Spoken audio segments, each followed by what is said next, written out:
السلام عليكم ورحمة الله وبركاته. Welcome back to another episode of Quran in English. My name is Ahmed and I am happy to take you through the final section of Surah Fusilat and the first section of Surah Ashura, which is the consultation.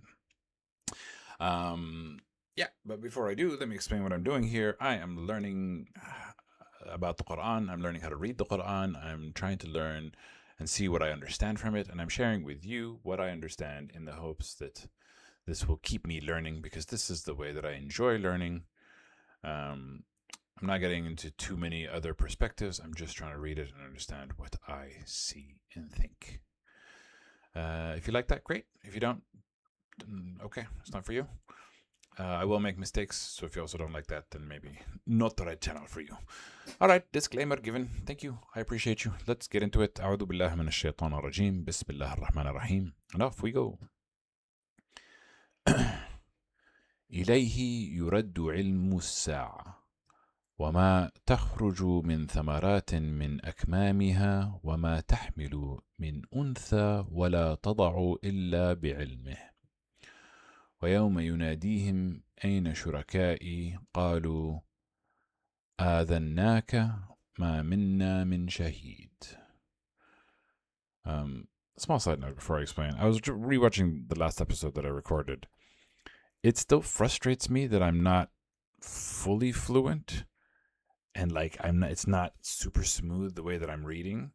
But I do feel like my mistakes have gotten a lot less. My pronunciation's gotten better. So I am making progress, even though it's not the progress that I wish it was. I wish I was better at it. But it's just little by little, I'm improving. And I think that's kind of the point of this education journey. Anyway, to him returns yuraddu is referred. Like to him belongs, kind of. To him alone. Yeah, to him is the knowledge of the hour. Now, what is the hour? The hour can be Judgment Day. The hour can be our deaths. It is specific moments in time that are, I want to say, transformative, like the hour of when revelation comes, the hour of when judgment comes, the hour of when Judgment Day comes. So it says, to him returns, or to him belongs, or to him is referred to the knowledge of the hour. Now they've added the word alone. That is decidedly not in this, but it is understood that to him returns the knowledge of the hour.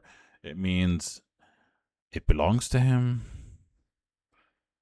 It means, because I imagine he could share it with whomever he wills. If God wished to share the knowledge of the hour, he could. It does not indicate that only he can know the knowledge of the hour, but it indicates that it belongs to him. Therefore, he can do with it as he pleases.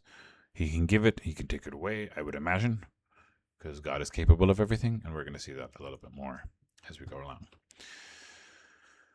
along. And nothing comes out from any fruits, from the coverings, or what bears any female, because the females produce fruits. The females of the plants produce fruits. Min akmamiha, from its coverings. Nothing comes from the fruits, from its coverings. Oh, so maybe not from the. Okay, so or what the female bears. The female bears fruit that can produce more fruit.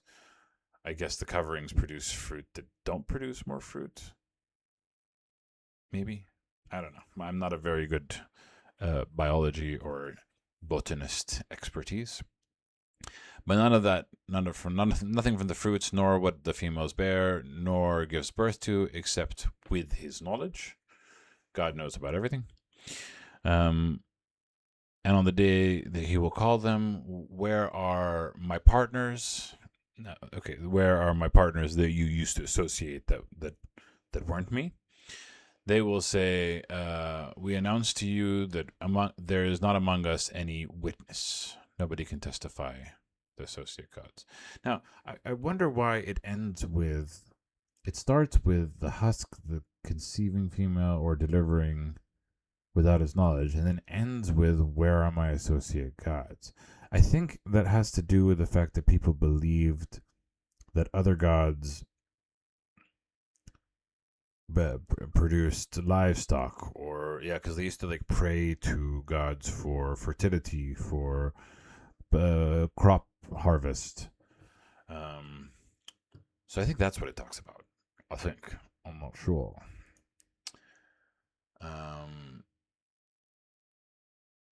Yeah. But anyway, he'll say, where are my partners? And they will say, we announce to you that there are no witnesses. Nobody can witness. No one can testify. And there's an interesting explanation about, or interesting phrase about partners and what you believe in the judgment day, but we'll get to that when we get to that. Yeah, or we'll get to that immediately on the next verse. وضل عنهم ما كانوا يدعون من قبل وضل عنهم ما كانوا يدعون من قبل وظنوا ما لهم من محيص. Oh, there we go. And it was lost upon them what they used to invoke from before. Now this I find very interesting. Because here they try to will fail them. That's not what it's saying. It is saying it is lost upon them.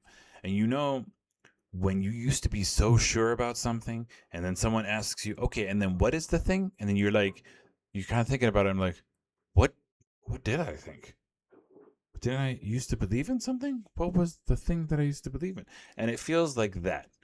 I don't know why, but I'm very certain that at the time of judgment, at the end, when you try to recall all the reasons, all the things that you believed in, all the things that you used to invoke or put faith in aside from God, you go like, wait, did I really believe in that?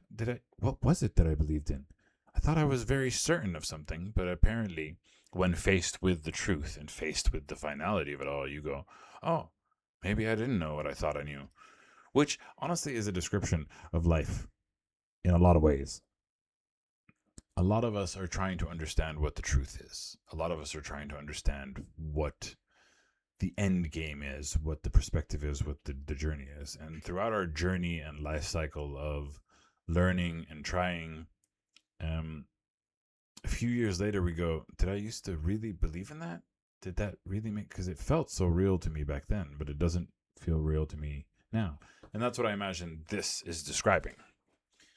But obviously in much more severe capacity, because it's at the end.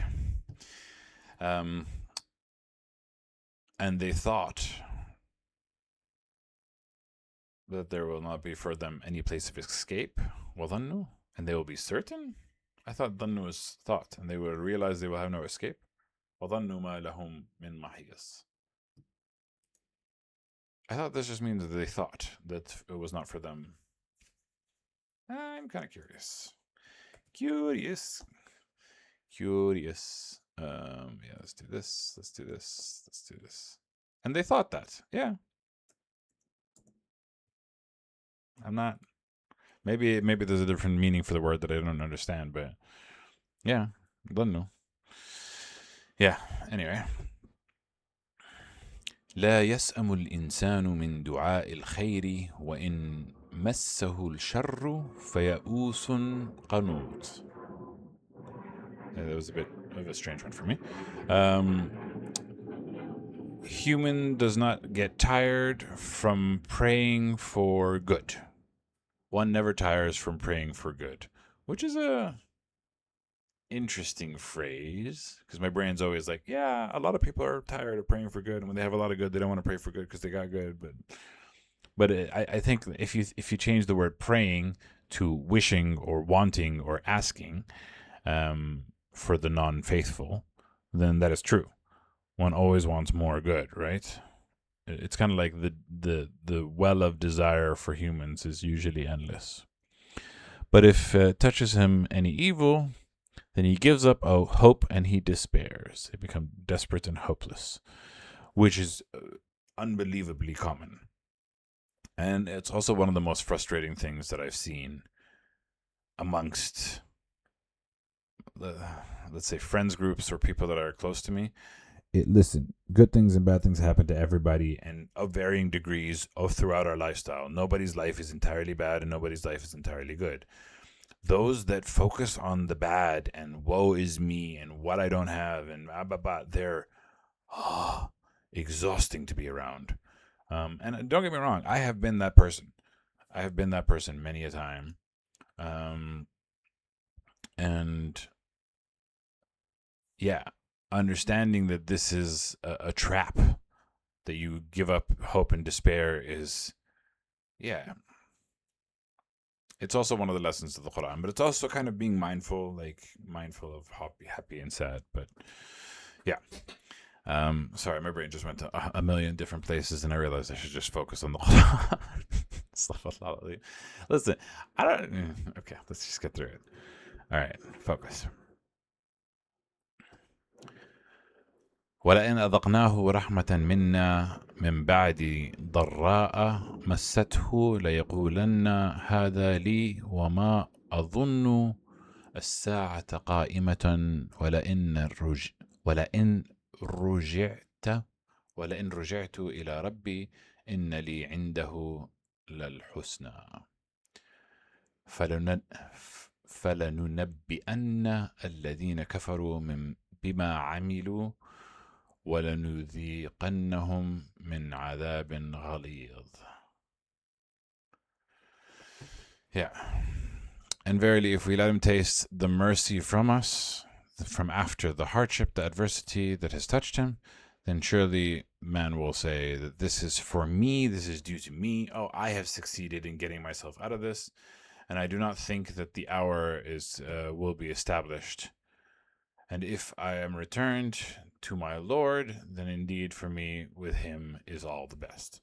Meaning what? If the hardship is lifted, then humans kind of give themselves the credit, like, I'm the reason why the hardship is lifted, la-di-da-di-da. And if I go to God, yeah, God's going to be happy, God's going to be great with me. He's going to have nothing but the best for me because, I'm good, I'm great, I'm bad. It's ego, very bluntly put.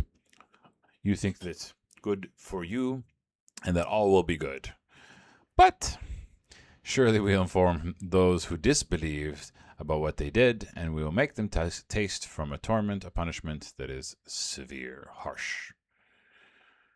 So yeah, the finest rewards with him will definitely be mine. I mean, there's also something to be said about even believers. I don't think anyone can say, even the best of believers, even the good, even though it will be true for them, saying that, oh, God will have what's best for me, is arrogance and speaking on behalf of God's judgment, which you do not know. So do not be arrogant. وإذا أنعمنا على الإنسان أعرض ونأى بجانبه وإذا مسه الشر فذو دعاء عريض. And when we bestow favor upon human, he turns away and distances himself from God, from us, from God, from yeah. Acting arrogantly is not the word, but bijanibihi, but just distancing, like just turning away, essentially. And when it touches him evil, then he is full of supplication, of prayer that is lengthy. So here we have the opposite element. We have a tale of two halves. The first half was if good things happen or if bad things happen. Yeah, if bad things happen, you're desperate and sad. And if good things happen, you go, oh, it's all because of me, la-di-da, everything's fine. And you forget to give thanks. And the other one is if we have bestowed favor upon the human, they stop. Consequently, it's the same as, not giving credit to God. But here it's more specifically saying they turn away from prayer, they turn away from remembrance, they turn away from thinking about God. And if evil touches them, then all of a sudden they're like, oh, please help us, please get us out of this mess, and start praying, God, God, God. Again, it reminds me of that song by Sam Smith, Everybody Prays in the End, which is it's called Pray by Sam Smith. And it's such a beautiful song because obviously he's not very religious, but he says everybody prays in the end. And there's kind of like, this is exactly what that's talking about, that desperation at the end, praying for the evil to stop. Yeah. قل أرأيتم إن كان من عند قل أرأيتم إن كان من عند الله ثم كفرتم به من أضل ممن هو في شقاق بعيد. من أضل ممن هو في شقاق بعيد. Say, did you see if it was from God? Now they've added this word Quran,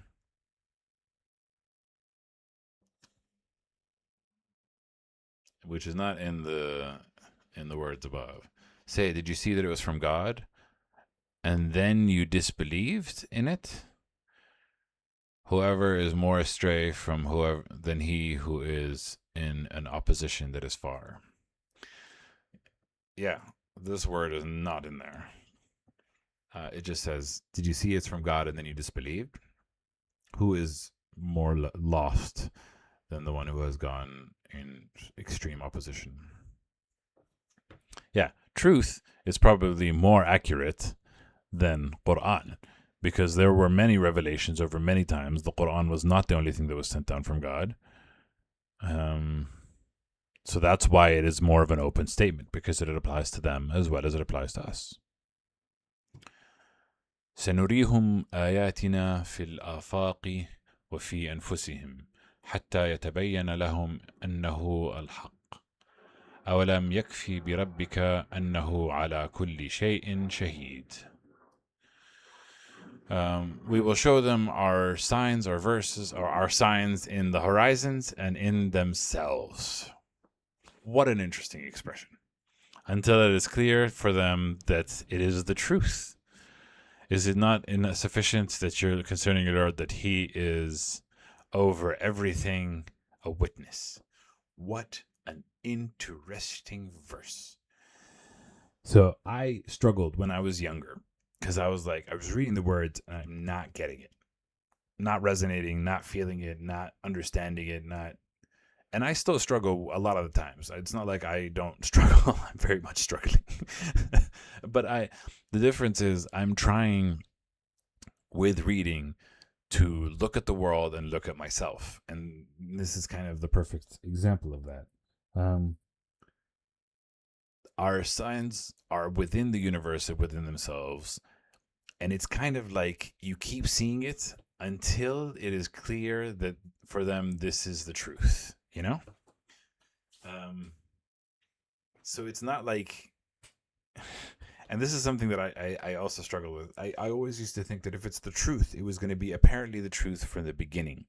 But that's not the case.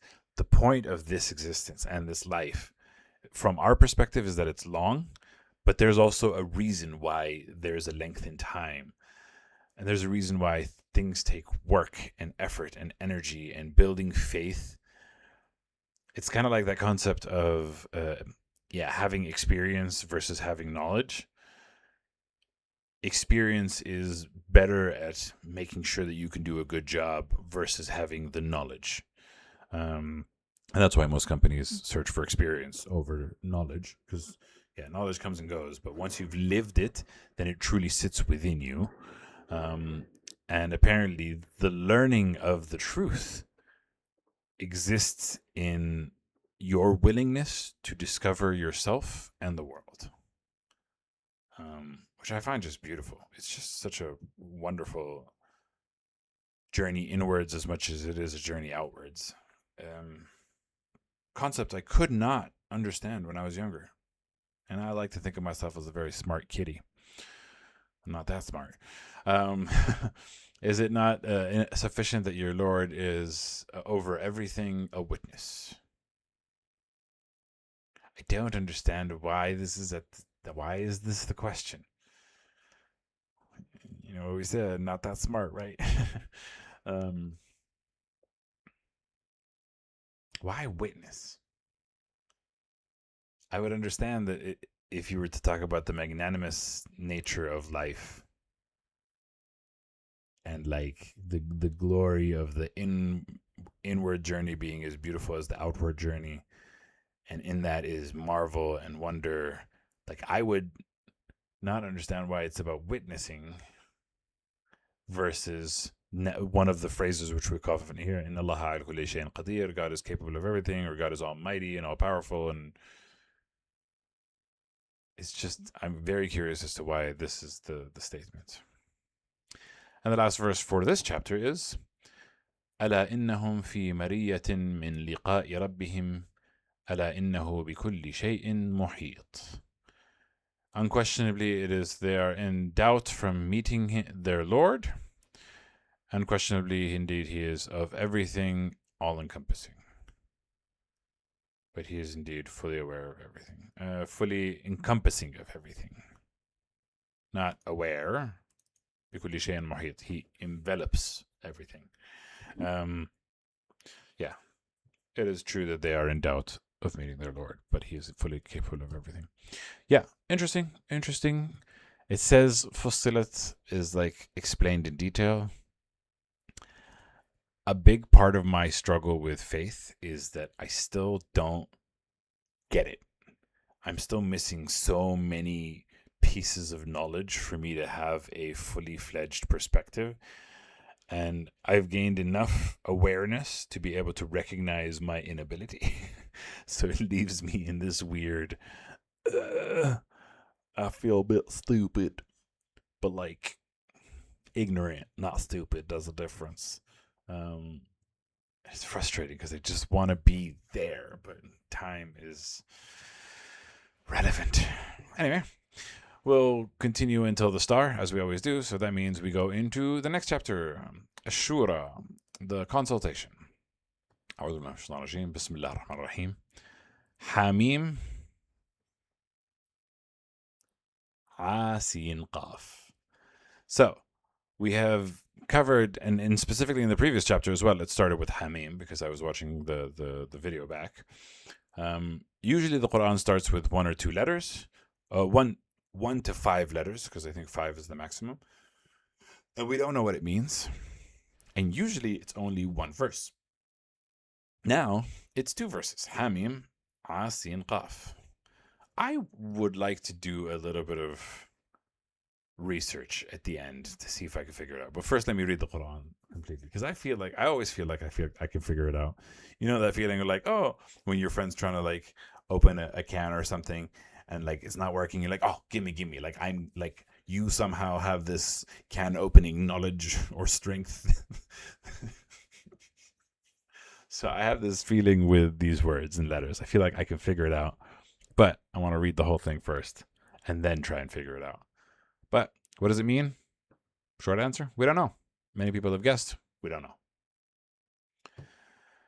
كذلك يوحي إليك وإلى الذين من قبلك الله العزيز الحكيم. Thus it reveals to you and to those who are from before you that God is the Almighty and Wise.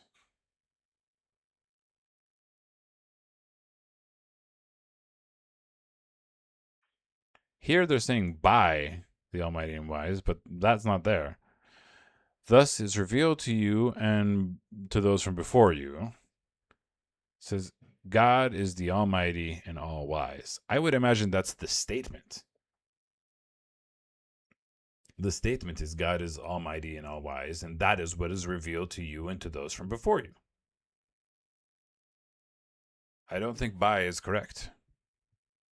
By would be min, and it is not there. It just says, I don't know if you can put the mouse over it. Yeah, and thus it is revealed to you, just like those before you, God, the Almighty and Wise. Yeah. Anyway. له ما في السماوات وما في الأرض وهو العلي العظيم. To him belongs whatever is in the heavens. To him is whatever is in the heavens and in the earth. And he is the most high and most great.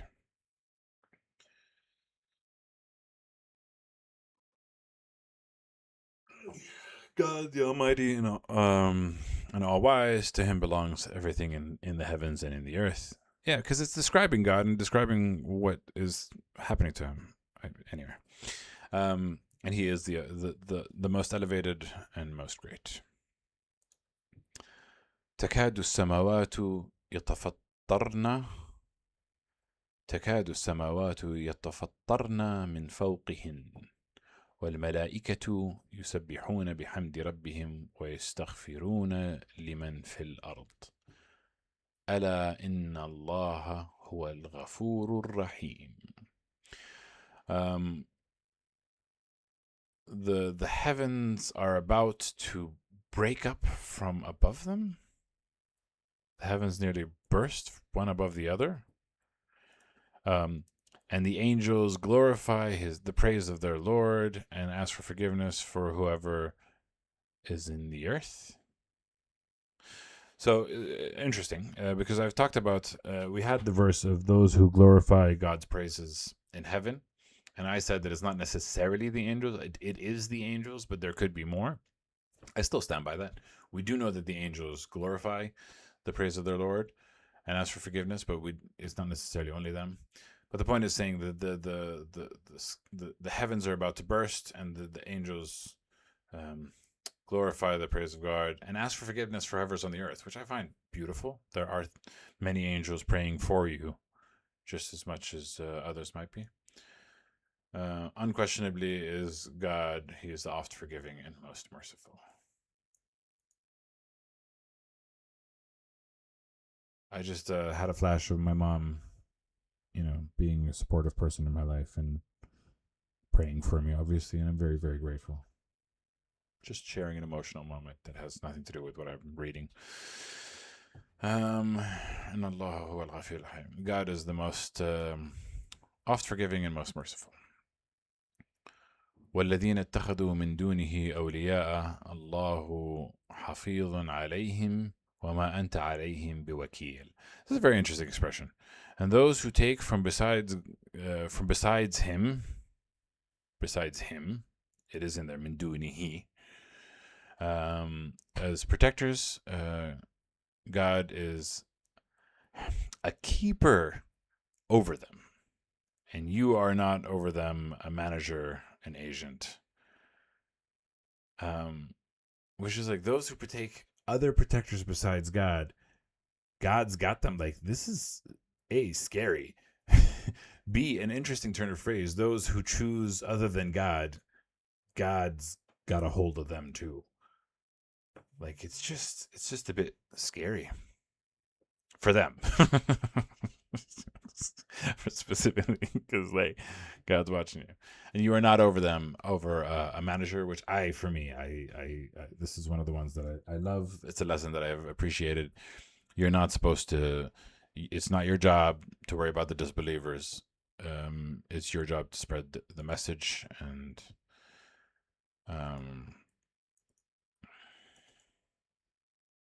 yeah, everyone has free will and that it should be kept. وكذلك أوحينا إليك قرآنا عربيا لتنذر أم القرى ومن حولها وتنذر يوم الجمع لا ريب فيه فريق في الجنة وفريق في السعير. And thus we have revealed upon you a Quran. We have revealed to you this is the word Quran. So you notice how it's not in brackets this time, because it's there literally. An Arabic Quran, so that you may warn the mother of towns. Mothers of cities. Now, the mother of cities is an honorary title given to the city of Mecca because of its great religious significance and the home of Allah's first house, which was for Abraham, of worship ever built on earth, and perhaps of its central location as well. I've always thought that the Middle East is actually the middle of the earth. If we're looking at, well, obviously you can look at any earth. Maybe I should do maps. You can look at any point on the earth and say it's the middle. Depends on where you look at it. Okay. I would have thought then. Oh, you've seen my little Amsterdam. Amsterdam.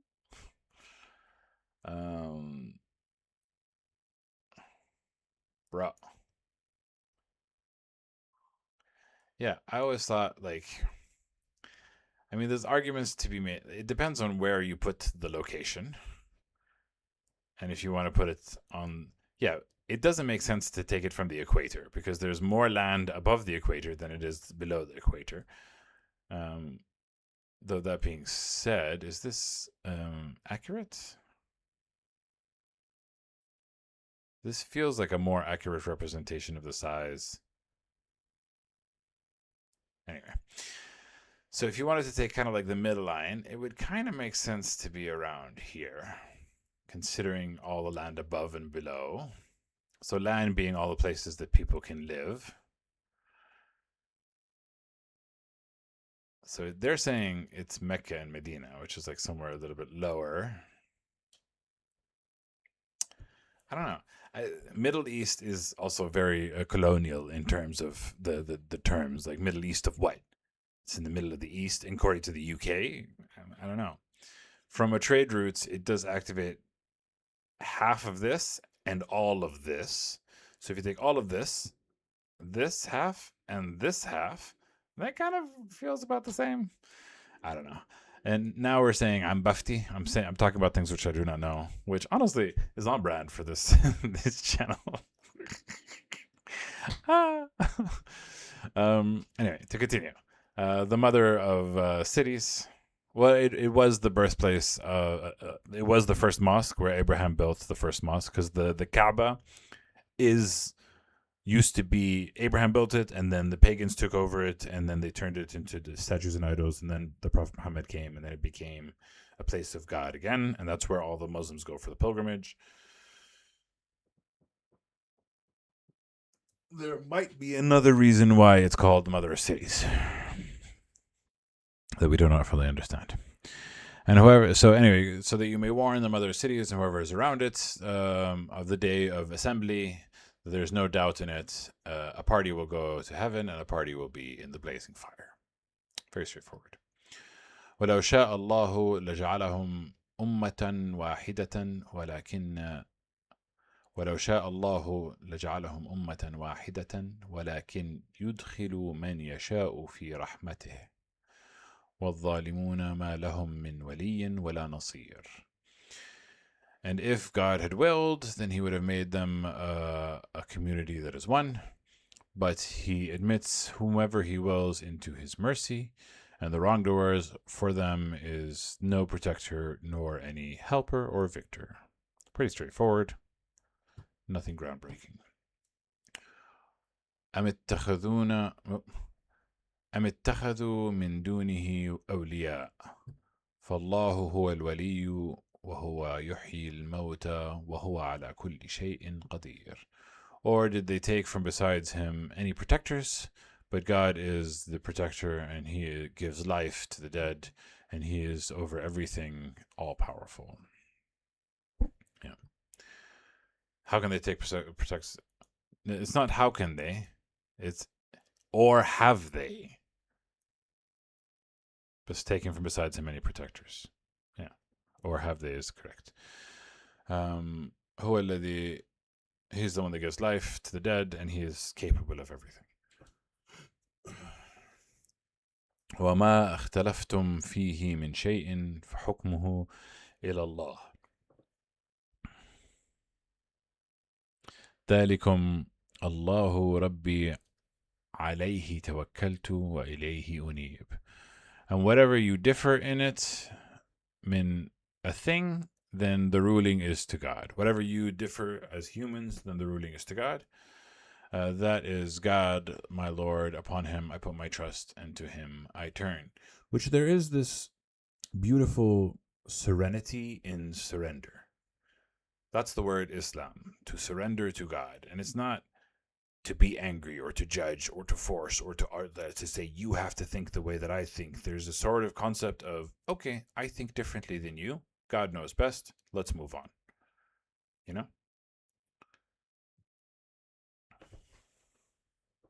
There's a beautiful serenity in that surrender. فاطر السماوات والأرض جعل لكم من أنفسكم أزواجا ومن الأنعام أزواجا يذرأكم فيه ليس كمثله شيء وهو السميع البصير. He is the creator of the heavens and the earth, and he made for you from yourselves pairs, mates, and from the cattle mates, and he multiplies you therein. There is not like him anything, and he is the all-hearing and all-seeing. Beautiful. Spouses from among yourselves. Beautiful. I like it. Nothing to argue, nothing to disstate. I just like it. It's just nice. له مقاليد السماوات والأرض يبسط الرزق لمن يشاء ويقدر إنه بكل شيء عليم. To him belong the keys of the heavens and the earth. He extends the provisions to whomever he wills, and he restricts said provisions. Indeed, he is of everything all-knowing. Yeah, good. I appreciate it. I like it. 42, the answer to the key of the universe. Okay, let's not get too difficult. صدق الله العلي العظيم. Thank you all for watching. I appreciate you, and I will catch you next week. Inshallah. مع السلامة. Take care. Bye-bye.